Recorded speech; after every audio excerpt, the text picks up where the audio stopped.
গল্পের শুরুতে আমাদের এয়ারপোর্ট দেখানো হয়। সেখানে আমরা ব্র্যাড নামের একজন পাইলটকে দেখি।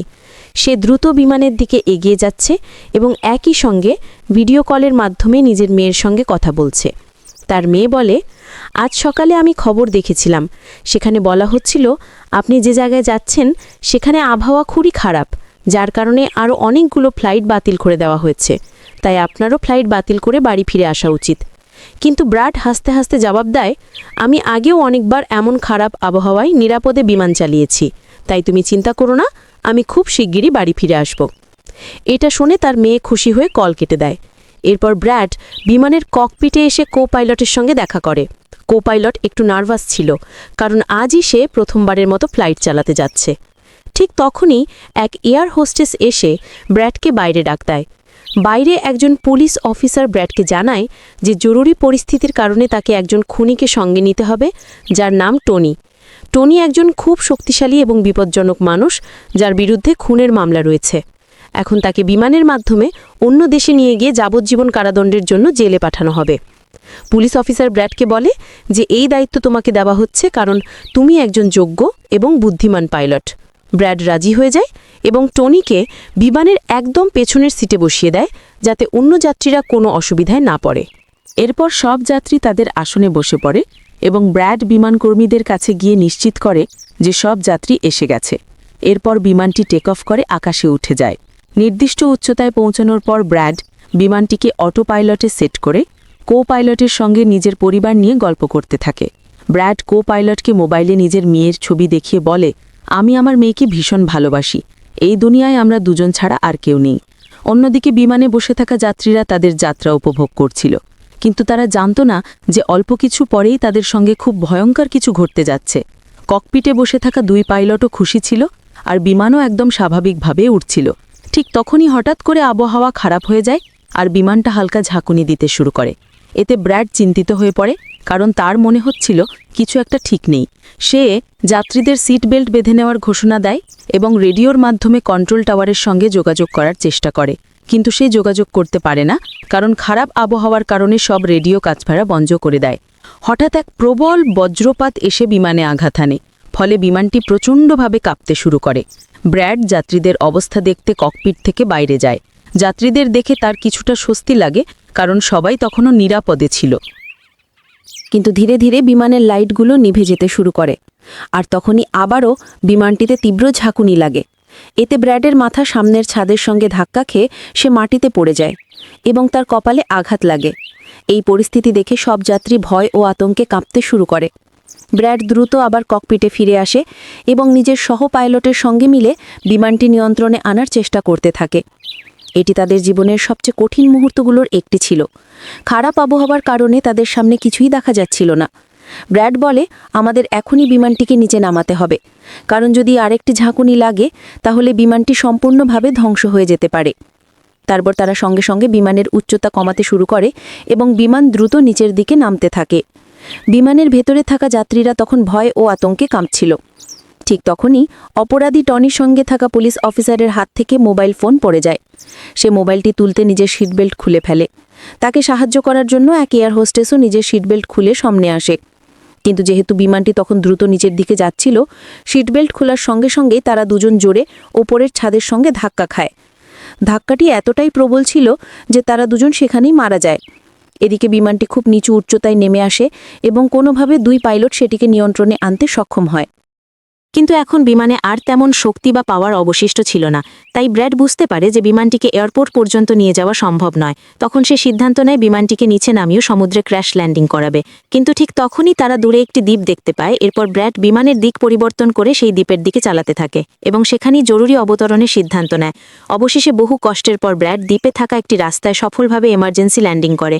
ভাগ্যবশত এই জরুরি অবতরণে সব যাত্রী নিরাপদে থাকে, কারুর কোনো আঘাত লাগে না। ঠিক তখন বিমানের পেছনে একটা শর্ট সার্কিট হয় আর সেটা দেখে ব্র্যাড খুশি হয়ে যায়, কারণ তার মানে বিমানটিতে এখনও অল্প পরিমাণে বিদ্যুৎ বাকি আছে। সব যাত্রী বিমান থেকে নামার পর এক এয়ার হোস্টেস ক্যাপ্টেন ব্র্যাডকে জানায় যে অপরাধী টুনিকে নিয়ে আসা পুলিশ অফিসার মারা গেছেন আর এক এয়ার হোস্টেসও প্রাণ হারিয়েছেন। এটা শুনে ব্র্যাড খুব মন খারাপ করে ফেলে। অন্যদিকে এয়ারলাইন কোম্পানির মালিক দেখে যে তার একটি বিমান হঠাৎ করে নিখোঁজ হয়ে গেছে, কারণ সে বিমানটি ল্যান্ডিং দেখেনি আর অনেকক্ষণ ধরে রেডিও যোগাযোগ বন্ধ থাকায় পাইলটের সঙ্গেও যোগাযোগ সম্ভব হচ্ছিল না। তাই এয়ারলাইন কোম্পানি একজন রেস্কিউ এক্সপার্ট স্কার্সডেলকে ডাকে, যিনি এমন মানুষকে খুঁজে বের করেন যারা বিপদে কোথাও আটকে পড়েছে। মালিক তাকে বলে আমার বিমান কোথায় গেছে তার সমস্ত তথ্য চাই, বিমান কোথায় আছে, তার কর্মীরা আর যাত্রীরা সবাই কোথায় আছে। এরপর রেস্কিউ এক্সপার্ট নিজের কাজ শুরু করে দেয়। অন্যদিকে সব যাত্রী চিন্তায় পড়ে যায় আমরা এখানে কেন নামলাম। তখন ব্র্যাড সবাইকে একত্র করে বোঝায় জরুরি অবস্থার কারণে আমাদের এখানে অবতরণ করতে হয়েছে। বিমানে এখনও সামান্য বিদ্যুৎ আছে, যার সাহায্যে আমরা কিছু জিনিস ঠিক করতে পারব। ততক্ষণ আপনারা এখানে আরাম করুন, ভয় পাবেন না, খুব শিগগিরই আমরা এখান থেকে বেরিয়ে যাব। এরপর ব্র্যাড বিমানের কাছে গিয়ে সেটিকে ঠিক করার চেষ্টা শুরু করে, কিন্তু দেখে যে বিমানে পাওয়ার খুব কম বাকি আছে। তাই তারা সিদ্ধান্ত নেয় যে এখন তাদের সাহায্যের জন্য অপেক্ষা করতে হবে। তারা মানচিত্র খুলে নিজেদের অবস্থান খুঁজতে শুরু করে, যাতে জানতে পারে তারা আসলে কোথায় আছে। ব্র্যাডের সহপাইলট মানচিত্র দেখে বলে আমরা এক প্রাইভেট দ্বীপে আটকে পড়েছি। এই জায়গাটা খুবই বিপজ্জনক।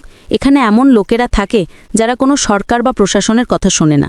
যদি এরা আমাদের ধরে ফেলে তাহলে আমাদের জীবন বিপদে পড়বে আর আমাদের সরকারও আমাদের রক্ষা করতে পারবে না। এটা শুনে ব্র্যাড বলে আমাদের যেভাবেই হোক নিজেদের রেস্কিউ টিমকে এখানে ডাকতে হবে, যাতে তারা এসে আমাদের সবাইকে বাঁচাতে পারে। এই জায়গা থেকে বেরিয়ে আসার এটিই একমাত্র উপায়। এরপর তারা দুজন রেডিও ঠিক করার চেষ্টা শুরু করে, কিন্তু বজ্রপাতের কারণে রেডিও সম্পূর্ণভাবে নষ্ট হয়ে গিয়েছিল। এখন ব্র্যাড সব যাত্রীদের কাছে গিয়ে জানায় একটা প্রযুক্তিগত ত্রুটির কারণে রেডিও কাজ করছে না, কিন্তু আপনারা চিন্তা করবেন না।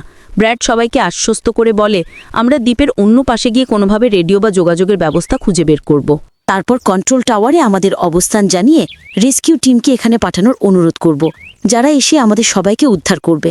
এরপর ব্র্যাড একটি বড় সিদ্ধান্ত নেয়। সেই বলে আমার সঙ্গে টনি যাবে। এই কথা বলেই সে টনি হাতকড়া খুলে দেয়। তারপর ব্র্যাড কোপাইলটকে বলে তুমি বিমানের পাওয়ার সিস্টেম রিপেয়ার করার কাজ শুরু করো। আমি যত দ্রুত সম্ভব কোনো যোগাযোগের মাধ্যমে রেস্কিউ টিমকে এখানে আনতে চেষ্টা করছি। এরপর টনি ও ব্র্যাড রেডিও খুঁজে বের করার জন্য জঙ্গলের দিকে রওনা হয়। পথে টনি ব্র্যাডকে ধন্যবাদ জানায় তার ওপর বিশ্বাস রাখার জন্য। এদিকে আমরা দেখি এই দ্বীপে বসবাসকারী একদল সন্ত্রাসী গ্রুপের কাছে এক লোক দৌড়ে এসে জানায় এখানে এক বিমান জরুরি অবস্থার কারণে এসে অবতরণ করেছে আর তার ভেতরে অনেক লোক আছে যারা বিভিন্ন দেশ থেকে এসেছে। এটা শুনে গ্রুপের লিডার সেই লোকটিকে কিছু টাকা দেয় এবং তার দলের সবাইকে প্রস্তুত হতে বলে। জঙ্গলের দ্বীপের মধ্যে ব্র্যাড ও টনি সামনের দিকে এগিয়ে যাচ্ছিল। টনি ব্র্যাডকে জিজ্ঞাসা করে তুমি আমাকে মুক্তি দিলে কেন, আর এখন আমাকে কোথায় নিয়ে যাচ্ছ? তখন ব্র্যাড বলে কারণ আমি তোমার জন্য অন্য সবার জীবন ঝুঁকিতে ফেলতে পারি না। এখানে একদল বিপজ্জনক সন্ত্রাসী আছে আর তাদের মোকাবিলা করার জন্য তোমাকে আমার সঙ্গে একসঙ্গে লড়তে হবে। তখন টনি ব্র্যাডকে বলে আমি সামরিক পটভূমি থেকে এসেছি। আমি বহু বছর ধরে মার্কিন সেনাবাহিনীতে চাকরি করেছি। কিছুক্ষণ পর হঠাৎ পেছন থেকে টনির কোনো শব্দ আসে না। ব্র্যাড যখন পেছনে ফিরে তাকায় দেখে টনি সেখানে নেই। সে ব্র্যাডের কাছ থেকে পালিয়ে গেছে। এখন ব্র্যাড একাই জঙ্গলের ভেতরে এগিয়ে চলতে থাকে। জঙ্গলের আরও ভেতরে গিয়ে ব্র্যাড একটি পরিত্যক্ত পুরনো কারখানায় ঢোকে, যেখানে সে একটি টেলিফোন খুঁজে পায়, কিন্তু সেটি পুরনো ধাঁচের, নষ্ট হয়ে পড়েছিল। এরপর ব্র্যাড পাশে থাকা তারগুলো জোড়া দিতে শুরু করে এবং কিছুক্ষণের মধ্যেই টেলিফোনটি কাজ করতে শুরু করে। ব্র্যাড দ্রুত কোম্পানির হেল্পলাইন নম্বরে কল করে। সে হেল্পলাইন কর্মীকে নিজের অবস্থান ও পুরো পরিস্থিতি জানিয়ে দেয়, কিন্তু লাইনের সমস্যার কারণে তার কথা ওখানকার ব্যক্তির কাছে পরিষ্কারভাবে পৌঁছাচ্ছিল না। ফলে হেল্পলাইন কর্মী কলটি কেটে দেয়। তখন ব্র্যাডের মাথায় এক বুদ্ধি আসে। সে নিজের মেয়েকে ফোন করে এবং তাকে নিজের অবস্থান সহ সব তথ্য একটা কাগজে লিখে তার অফিসে পৌঁছে দিতে বলে। কিন্তু ঠিক সেই কথোপকথনের মাঝখানে পেছন থেকে একজন এসে ব্র্যাডের উপর হামলা করে। ব্র্যাড অনেক কষ্টে তাকে কাবু করে ফেলে এবং মারধর করে অজ্ঞান করে দেয়। ঠিক তখনই ব্র্যাড টের পায় আরেকজন লোক ঘরে ঢুকছে, তাই সে দ্রুত লুকিয়ে পড়ে। কিন্তু দেখা যায় সেই লোকটি আর কেউ নয়, টনি। টনি ইতিমধ্যেই অনেক গুন্ডাকে মেরে তাদের অস্ত্র দখল করে ফেলেছে, আর সে ব্র্যাডকে ডেকে বলে ভয় পেও না, বাইরে এসো। তারপর যখন ব্র্যাড সামনে আসে, টনি তাকে নিজের নিরাপত্তার জন্য একটি বন্দুক হাতে তুলে দেয়। এরপর তারা দুজন কারখানার নিচতলায় নেমে যায়, যেখানে তারা একটি ক্যামেরা খুঁজে পায়। ক্যামেরার রেকর্ডিং ও পাশে পড়ে থাকা কিছু পাসপোর্ট দেখে তারা বুঝতে পারে এই দ্বীপে থাকা সন্ত্রাসীরা বাইরের মানুষদের অপহরণ করে তাদের পরিবারের কাছ থেকে বিশাল অঙ্কের মুক্তিপণ দাবি করে। কিন্তু যখন তাদের পরিবার টাকা দিয়ে দেয়, তখনও এই সন্ত্রাসীরা বন্দীদের ছেড়ে দেয় না, বরং নির্মমভাবে মেরে ফেলে। এটা দেখে ব্র্যাড বুঝে যায় যে তাদের বিমানের যাত্রীরাও এখন ভয়ঙ্কর বিপদের মধ্যে রয়েছে। এরপর তারা দুজন বাইরে বেরিয়ে আসে এবং সামনে একটি গাড়ি দেখতে পায়। সেই গাড়িটি ছিল সেই সন্ত্রাসীর যাকে কিছুক্ষণ আগে ব্র্যাড মেরেছিল। তাই তারা দুজন গাড়িটিতে উঠে বসে যাত্রীদের দিকে রওনা দেয়। এদিকে বিমানের সব যাত্রী ব্র্যাডের ফেরার অপেক্ষায় ছিল। সবাই আশা করছিল যে ব্র্যাড খুব শিগগিরই সাহায্য নিয়ে ফিরে আসবে। ঠিক তখনই তারা দূর থেকে একটি গাড়ির শব্দ শুনতে পায়। গাড়ির আওয়াজ শুনে তারা আনন্দে ভরে ওঠে, কারণ তারা ভাবে ব্র্যাড নিশ্চয় রেস্কিউ টিম নিয়ে এসেছে। কিন্তু ওটা রেস্কিউ টিম নয়, বরং এই দ্বীপের সন্ত্রাসীরা ছিল। তারা বন্দুক থেকে গুলি চালিয়ে যাত্রীদের আতঙ্কিত করতে শুরু করে। গুলির শব্দ ব্র্যাড ও টনির কানেও পৌঁছায়। তারা সঙ্গে সঙ্গে গাড়ির গতি বাড়িয়ে বিমানের কাছে দ্রুত পৌঁছানোর চেষ্টা করে।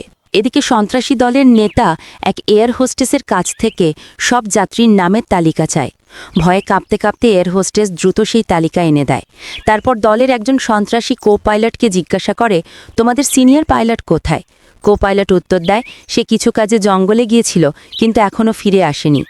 ঠিক তখনই ব্র্যাড আর টনি ঘটনাস্থলে পৌঁছে যায়, কিন্তু তারা চুপি চুপি দূর থেকে পুরো ঘটনাটা পর্যবেক্ষণ করতে থাকে। এরই মধ্যে এক মহিলা সেখান থেকে পালানোর চেষ্টা করেন, কিন্তু লোকগুলো তাকে গুলি করে মেরে ফেলে। এটা দেখে ব্র্যাড তাদের সাহায্য করতে যায়, কিন্তু টনি তাকে থামিয়ে দেয় এবং টনি তাকে বলে যে তুমি শান্ত থাকো, এখন যাওয়া ঠিক হবে না। গ্যাংয়ের লিডার সমস্ত যাত্রীদের একটা বাসে বসিয়ে নেয় এবং গ্যাংয়ের লিডার তার দুই সঙ্গীকে সেখানে রেখে তাদের বলে যে যাও, জাহাজের ভেতরে যা কিছু মূল্যবান জিনিস আছে তা নিয়ে এসো। এরপর এই লোকগুলো সব যাত্রীদের নিয়ে তাদের আস্তানায় নিয়ে যেতে থাকে। গ্যাং চলে যাবার পর ব্র্যাড টনির ওপর রাগ করতে থাকে যে লোকগুলো আমাদের যাত্রীদের নিয়ে গেল আর তুমি আমাকে যেতেই দিলে না। যার ওপর টনি তাকে বোঝায় যে ওরা সংখ্যায় অনেক বেশি ছিল, তুমি যদি চলেও যেতে তাহলেও এত বড় বাহিনীর সাথে একা লড়তে পারতে না। ব্রাইট বন্দুকের মুখে তাদের জিজ্ঞাসা করে যে তোমাদের লিডার যাত্রীদের কোথায় নিয়ে গেছে, যার ওপর সে জানায় যে এখান থেকে কিছু দূরে আমাদের একটি আস্তানা আছে এবং ওরা সবাই সেখানে গেছে। অন্যদিকে ব্র্যাডের মেয়ে রেস্কিউ এক্সপার্টের কাছে ব্র্যাডের লেখা কাগজটা দিয়ে দেয়, যাতে প্লেনের লোকেশন ও সমস্ত তথ্য লেখা ছিল। রেস্কিউ এক্সপার্ট স্যাটেলাইটের সাহায্যে প্লেনের লোকেশন খুঁজে বের করে। তারা জানতে পারে যে প্লেনটি একটি দ্বীপে আটকে পড়েছে। তারা এটাও জানতে পারে যে এই দ্বীপে একটি বিপজ্জনক আতঙ্কবাদী গোষ্ঠী আছে। এরপর সেই রেস্কিউ অফিসার তার এক প্রাইভেট আর্মির ক্যাপ্টেনকে ফোন করে এবং তাকে পুরো পরিস্থিতি বুঝিয়ে সেই দ্বীপে যেতে বলে। প্রাইভেট আর্মির ক্যাপ্টেন রাজি হয়ে যায় এবং তার সঙ্গীদের সাথে টাকায় ভরা একটি ব্যাগ এবং অনেক অস্ত্রের ব্যাগ গাড়িতে লোড করে সেই দ্বীপে যাওয়ার জন্য তৈরি হয়ে যায়। ব্র্যাড দেখল যে সন্ত্রাসীরা যাত্রীদের নিয়ে যাওয়ার আগেই জাহাজের কো পাইলট জাহাজের পাওয়ার সিস্টেম মেরামত করে ফেলেছে এবং ব্র্যাড দেখল যে জাহাজের বিদ্যুৎ ফিরে এসেছে। এটা দেখে সে খুব খুশি হয়। এবার ব্র্যাড তার ইউনিফর্মে একটি বার্তা লিখে রেখে দেয় আসন্ন প্রাইভেট আর্মি টিমের জন্য এবং টনির সাথে সেই জায়গায় রওনা হয় যেখানে গ্যাংয়ের লোকেরা বিমানের সমস্ত যাত্রীদের নিয়ে গিয়েছিল। জঙ্গলের রাস্তা ধরে তারা দুজন সন্ত্রাসীদের আস্তানায় পৌঁছায় এবং তারা গাড়ি থেকে নেমে গোপনে সেই জায়গায় প্রবেশ করে যেখানে সমস্ত গুন্ডা যাত্রীদের ভয় দেখিয়ে তাদের ভিডিও তৈরি করছিল, যাতে তারা সেই ভিডিওগুলো তাদের পরিবারকে পাঠিয়ে তাদের কাছ থেকে টাকা আদায় করতে পারে। অন্যদিকে রেস্কিউ বিশেষজ্ঞের পাঠানো প্রাইভেট টিমও প্লেনের কাছে পৌঁছে যায়, কিন্তু সেখানে কাউকে না পেয়ে টিমের নেতা প্লেনের ভেতরে গিয়ে পরীক্ষা করেন। সেখানে তারা দুজনের মৃতদেহ খুঁজে পান। এরা ছিল সেই দুজন যাদেরকে গ্যাংয়ের নেতা প্লেন থেকে সমস্ত মূল্যবান জিনিস চুরি করতে বলেছিল, কিন্তু ব্র্যাড তাদের দুজনকে মেরে ফেলেছিল। প্রাইভেট টিমের ক্যাপ্টেন ব্র্যাডের রেখে যাওয়া বার্তাটিও পান, যা ছিল সেই সন্ত্রাসী গ্যাংয়ের আস্তানা পর্যন্ত আসার রাস্তা। সন্ত্রাসীদের আস্তানায় টনি এবং ব্র্যাড গোপনে তাদের উপর নজর রাখছিল এবং সুযোগ পাওয়া মাত্র তারা দুজন পেছন দিক থেকে এসে দুজন সন্ত্রাসীকে মেরে ফেলে। এরপর তারা দুজন চুপচাপ এগিয়ে যায় এবং একটি ঘরের বাইরে পৌঁছায়। এই ঘরের ভেতরে সমস্ত যাত্রীদের বন্দি করে রাখা হয়েছিল। এবার ব্র্যাড এই লোকদের মুক্ত করতে চেয়েছিল, কিন্তু সেখানে অনেক প্রহরী পাহারা দিচ্ছিল এবং ব্র্যাডের কাছে দরজার তালা খোলার চাবিও ছিল না। এরপর তারা দুজন এক একে সেই প্রহরীদেরকে মেরে ফেলে এবং টনি তো হাতুড়ি তুলে অনেক প্রহরীদেরকে হাতুড়ি দিয়ে আঘাত করে। এখানে ব্র্যাড এক প্রহরীর কাছ থেকে চাবি নিয়ে যাত্রীদের ঘর থেকে মুক্ত করে দেয়। সেই তাদের বলে যে তোমরা সবাই তাড়াতাড়ি সেই বাসে উঠে পড়ো যে বাসে করে সন্ত্রাসীরা তোমাদের এখানে এনেছিল, এবং তারা সবাই দ্রুত সেই বাসে গিয়ে বসে পড়ে। ঠিক তখনই টনি ব্র্যাডের কাছে এসে জানায় যে এখান থেকে গাড়ির মাধ্যমে বাইরে বেরোনোর শুধুমাত্র একটাই পথই আছে, কিন্তু সেখানে বন্দুক হাতে অনেক গুন্ডা দাঁড়িয়ে আছে যারা আমাদের দেখলেই আমাদের ওপর গুলি চালানো শুরু করে দেবে। যখন ব্র্যাড যাত্রীদের দিকে তাকায় তখন তারা সবাই খুব ভয় পেয়েছিল। এখন ব্র্যাড নিজের জীবন বিপন্ন করে একটি সিদ্ধান্ত নেয় এবং টনিকে বলে যে আমি সেখানে উপস্থিত সমস্ত সন্ত্রাসীর মনোযোগ সরাবো এবং তুমি সুযোগে সদ্ব্যবহার করে সমস্ত যাত্রীদের এখান থেকে নিয়ে যাবে। প্রথমে টনি ব্র্যাডকে এমনটা করতে বারণ করে। সে বলে যে এমনটা করলে তারা তোমাকে মেরে ফেলবে, কিন্তু ব্র্যাড বলে যে এর বাইরে আমাদের কাছে আর কোনো রাস্তা নেই। এটা শুনে টনি রাজি হয়ে যায়। ব্র্যাড সেখান থেকে বেরিয়ে সন্ত্রাসীদের কাছে আসে। সেখানে ব্র্যাড গ্যাংয়ের নেতার সাথে কথা বলে যে আমি সাহায্যের জন্য জানিয়ে দিয়েছি, শীঘ্রই এখানে উদ্ধারকারী দল এসে পৌঁছাবে, তাই সমস্ত যাত্রীদের এখান থেকে যেতে দিন। এটা শুনে সমস্ত গ্যাংয়ের লোক ব্র্যাডের উপর হেসে ওঠে এবং ব্র্যাডকে মারতে শুরু করে। গ্যাংয়ের প্রধান বলে যে এভাবে কিভাবে ছেড়ে দেব, টাকা ছাড়া আমি কাউকে ছাড়ি না। আর এখন যখন তারা ব্র্যাডকে মারতে যাচ্ছিল ঠিক তখনই সেখানে প্রাইভেট রেস্কিউ টিম এসে সন্ত্রাসীদের উপর আক্রমণ করে দেয় এবং অনেকক্ষণ ধরে গুলি বিনিময়ের পরে গ্যাংকের অনেক লোককে মেরে তারা ব্র্যাডকে মুক্ত করে এবং ব্র্যাডকে বাসে তুলে এখান থেকে চলে যায়। এখানে গ্যাংয়ের নেতা দেখল যে তার অনেক সঙ্গীর সাথে তার ছোট ভাইও মারা গেছে। এটা দেখে সে খুব রেগে যায় এবং শপথ করে বলে যে সে এই লোকেদের মধ্যে একজনকেও ছাড়বে না এবং সবাইকে বেছে বেছে মারবে। এরপর সে তার টিমকে বলে যে তাড়াতাড়ি তৈরি হয়ে নাও, আমরা শিগগিরই এই লোকদের মারতে বেরোবো। বাসে প্রাইভেট টিমের ক্যাপ্টেন সবাইকে জানায় যে আমরা মাত্র 5 জনের একটি ছোট প্রাইভেট টিম যারা শুধু তোমাদেরকে বাঁচানোর মিশনে এসেছি এবং আমরা কোনো রেস্কিউ টিম নই। রেস্কিউ টিমের এখানে আসতে আরও কিছু সময় লাগবে। এটা শুনে ব্র্যাড ঘাবড়ে যায় এবং বলে যে আমাদের হাতে সময় নেই, কারণ গ্যাংয়ের লোকেরা শিগগিরই আমাদের পিছু নেবে এবং আমাদের দেখলেই আমাদের মেরে ফেলবে। কিন্তু আমার কাছে একটা বুদ্ধি আছে। জাহাজের কাছে পৌঁছানোর পর ব্র্যাড সমস্ত যাত্রীদের বলে যে জাহাজে পাওয়ার ফিরে এসেছে, অর্থাৎ এখন জাহাজ চালু হবে এবং আমরা দ্রুত এখান থেকে বেরিয়ে যাব। তাই আপনারা সবাই তাড়াতাড়ি জাহাজে উঠে পড়ুন, কারণ আমরা রেস্কিউ টিমের জন্য অপেক্ষা করতে পারি না, তাদের এখানে আসতে সময় লাগবে এবং আমরা যদি এখানে থাকি তবে সেই সন্ত্রাসীদের হাতে মারা যাব। এটা শুনে সবাই প্লেনে উঠে পড়ে। অন্যদিকে ব্র্যাড প্লেনের সমস্ত চেকিং করতে লেগে যায় এবং প্রাইভেট টিমের লোকেরা আগত বিপদের জন্য প্রস্তুত হয়ে বসে থাকে। ঠিক তখনই হঠাৎ সেই সন্ত্রাসী দলটি এসে তাদের ওপর হামলা করে দেয়। তাদের দেখে প্রাইভেট টিম তাদের আটকাতে লেগে যায় এবং এখানে দুই দিক থেকে প্রচুর গুলি বিনিময় হয়, কিন্তু এই প্রাইভেট টিমের কাছে বেশ ভালো বন্দুক ছিল, যার কারণে তারা অনেক গুন্ডাকে মেরে ফেলে। ব্র্যাড তাড়াতাড়ি প্রাইভেট টিমের লিডারকে জানায় যে আমি পরের 5 মিনিটের মধ্যে জাহাজ চালু করতে যাচ্ছি এবং তোমরা সবাইও তাড়াতাড়ি জাহাজে উঠে পড়বে। এরপর ব্র্যাড টনির কাছে যায় এবং তাকে ধন্যবাদ জানায় যে সে তার এত কঠিন সময় তাকে সঙ্গ দিয়েছে। ব্র্যাড নিজেকে গুলি থেকে বাঁচিয়ে ভেতরে জাহাজে এসে তার কেবিনে বসে তার সহকারী কো-পাইলটের সাথে মিলে প্লেন চালু করতে লেগে যায়। অন্যদিকে টনির কাছে গুলি শেষ হয়ে যায়, আর যখন সে বুলেট খোঁজার জন্য প্রাইভেট টিমের ব্যাগ চেক করে তখন সে সেখানে টাকার ভরা একটি ব্যাগ খুঁজে পায়। কিন্তু এই সময় টনি টাকা ছেড়ে অন্য ব্যাগ থেকে গুলি বের করে আবার সন্ত্রাসীদের সাথে লড়াই করতে শুরু করে দেয়। এদিকে ব্র্যাডও প্লেনটিকে ডান দিকে ঘুরিয়ে দেয়। এবার প্রাইভেট টিমের সৈনিকেরাও একে একে জাহাজে উঠতে শুরু করে আর টনি তাদের কভার ফায়ার দেয়। পাওয়ার ফিরে আসার কারণে রেডিও কাজ করতে শুরু করে। এবার ব্র্যাডকে প্লেনের কোম্পানির মালিক জানায় যে সে তাকে একটি নিরাপদ জায়গা বলে দেবে যেখানে তারা যেতে পারত এবং যা এখন তাদের বেশ কাছেই ছিল। ব্র্যাড এয়ারলাইন কোম্পানির মালিকের বলে দেওয়া জায়গার দিকে জাহাজটিকে নিয়ে যায়, কিন্তু তখনই আরও একবার জাহাজের ইঞ্জিনে আগুন লেগে যায় এবং জাহাজটি বিধ্বস্ত হতে শুরু করে। তাই ব্র্যাড আবার জরুরি সতর্কবার্তা ইমার্জেন্সি ওয়ার্নিং চালু করে এবং ধীরে ধীরে জাহাজটিকে নিচে রানওয়েতে নামানোর চেষ্টা করে। অবশেষে অনেক কষ্টের পর ব্র্যাড জাহাজটিকে রানওয়েতে নামাতে সক্ষম হয় এবং সবার জীবন বেঁচে যায়। ব্র্যাড এবং তার সহকারী কো-পাইলট খুব খুশি হয়। অন্যদিকে প্লেন কোম্পানির মালিক এবং তার দলও খুব খুশি ছিল। এবার ব্র্যাড যাত্রীদের অবস্থা দেখার জন্য পেছনে যায়। তখন সে দেখে যে সমস্ত যাত্রী নিরাপদে আছে এবং এটা দেখে তার মনে শান্তি আসে। সেখানে উপস্থিত সমস্ত যাত্রী ব্র্যাডের জন্য হাততালি দিতে শুরু করে এবং ব্র্যাডকে ধন্যবাদ জানায়।